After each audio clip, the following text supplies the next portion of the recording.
सभी को जय भीम। मैं सुनील सारीपुत्र, समता संघ का केंद्रीय संगठक। साथियों, आप सभी को पता है महाबोधि महाविहार जो है वो हमारे कब्जे में नहीं है। यानी हमारे कब्जे में इसका मतलब ये कि बौद्धों के अधीन नहीं है। वो महाबोधि महाविहार जो है वहाँ 4 मेंबर जो है वो बुद्धिस्ट होते हैं, 4 मेंबर हिंदुओं के होते हैं और एक जो रहता है वो डीएम डिस्ट्रिक्ट मजिस्ट्रेट जो रहते हैं वो उसके मेंबर रहते हैं। वो जनरली वे दूसरी धर्म से ही रहते हैं, वो मेजॉरिटी उनकी होती है। इस देश में मुस्लिमों का जो प्रबंध है, उनका कोई भी मस्जिद हो, उनके जो भी है उसका प्रबंधन उनके हाथों में होता है। क्रिश्चियनों का जो है उनके चर्चेस का प्रबंधन उनके हाथों में होता है, मंदिरों का प्रबंधन उनके हाथों में होता है। मगर महाबोधि महाविहार जो बौद्धों का है उसका प्रबंधन दूसरों के हाथ में ये कैसा।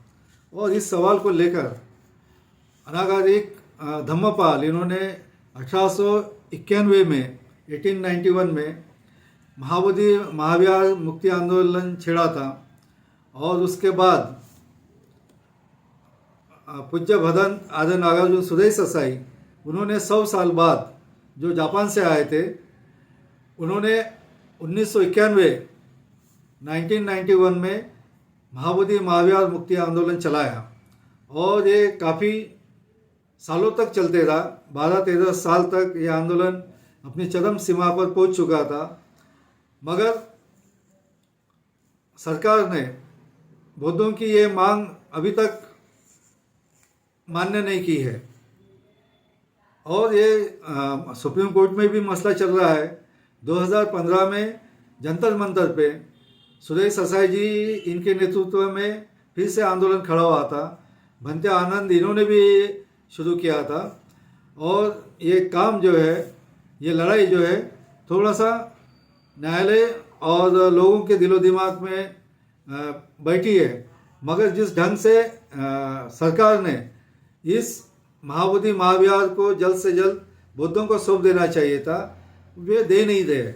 उसी के तहत 26 नवंबर 2023 को all India Buddhist forum and all India Buddhist organisations जो है देश के, सभी के मिलजुल कर 26 नवंबर 2023 को बोध गया में बीटीएमसी के खिलाफ में जो 1949 का एक्ट जो है उसको निरस्त करने के लिए all India Buddhist forum and all India Buddhist organisation की ओर से 50,000 के तादाद में लोगों ने पीस मार्च निकाला था। उस पीस मार्च में 22 राज्यों से, देश के 22 राज्यों से लोग सम्मिलित हुए थे। समता सैनिक दल की ओर से दीपांकर सहारे जी और बाकी लोग भी उसमें सम्मिलित थे। वो आंदोलन सक्सेसफुल हुआ। उसकी अगुवाई जो कर रहे थे वे आकाश लामा, जम्बू लामा और सभी ऑर्गेनाइजेशंस के लोग जो थे ऑल इंडिया लेवल के, वो सभी उसकी अगुवाई कर रहे थे। उसके बाद अभी 7 जनवरी 2024 को दिल्ली के डॉक्टर अंबेडकर भवन में एक मीटिंग रखी गई जिसमें 22 राज्यों से प्रतिनिधि सम्मिलित हुए और बहुत सारे न्यायविद भी उसमें सम्मिलित थे। और 7 तारीख को दिन भर चर्चा की गई कि ये आंदोलन आगे कैसा लेके जाया जाए।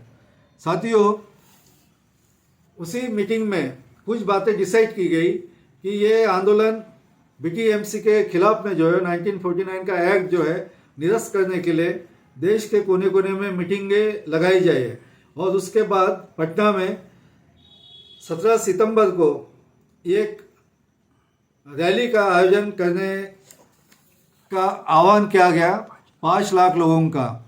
और उसके लिए जो जितने ऑर्गेनाइजेशंस है, जितने बुद्धिस्ट ऑर्गेनाइजेशंस है और ऑल इंडिया बुद्धिस्ट फोरम जो है, ये सब मिलकर वो कोशिश करने वाले हैं और लोगों तक, जनमानस तक इस सवाल को पहुंचाने का काम करने वाले हैं।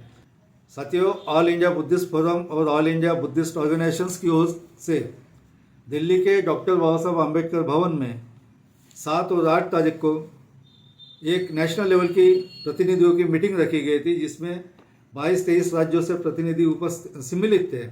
उसमें समता सैनिक दल की ओर से भंते बुद्ध घोष तेलंगाना से, अशोक जी जामुलकर नागपुर, जयंत इंगले जी नागपुर, मार्शल दीपांकर सारे नागपुर, ये सभी सम्मिलित थे। और उसमें आकाश लामा, जम्बू लामा, भदंत प्रज्ञाशील महाराष्ट्र से, विनय रक्षित कलकत्ता से, सुनील पाल बिहार से, भदंत, ये सभी भदंत है। और ये सभी उसमें उपस्थित थे और बहुत से शिक्षाविद भी उसमें उपस्थित थे। 8 तारीख को साथियों महाबोधि महाविहार मुक्ति आंदोलन के संदर्भ में press club of India new Delhi में प्रेस मीट रखी गई थी और उसमें आकाश लामा, जम्मू लामा, मैं स्वयं, भंते बुद्ध घोष, भंते सुनील पाल, भंते रक्षित, भदंत प्रज्ञाशील जी, ये सभी उपस्थित थे।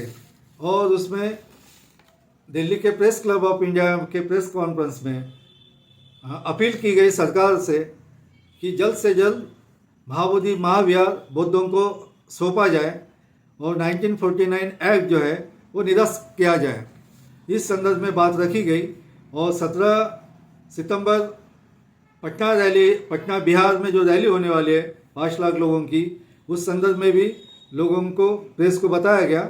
और उसके बाद जो है उसी शाम माइनॉरिटीज़ कमीशन के चेयरमैन जो है उनसे मुलाकात थी, ऑनरेबल इकबाल सिंह लालपुरी जी, और बुद्धिस्ट मेंबर ऑनरेबल रिमचेन लामो, इनके साथ सभी प्रतिनिधियों की मीटिंग हुई। और उस मीटिंग में सभी ने एक मत से महाबोधि महाविहार को मुक्त करने के लिए डेपुटेशन दिया गया। और वैसे ही पाली लैंग्वेज जो है उसे प्राचीन भाषा का दर्जा देकर, प्राचीन भाषा ही उसे शेड्यूल 8 में अंतर्भुक्त किया जाए। इसके पहले भी 22 लैंग्वेजेस जो है उसमें है, उसी में पाली लैंग्वेज को भी अंतर्भुक्त कर देना चाहिए।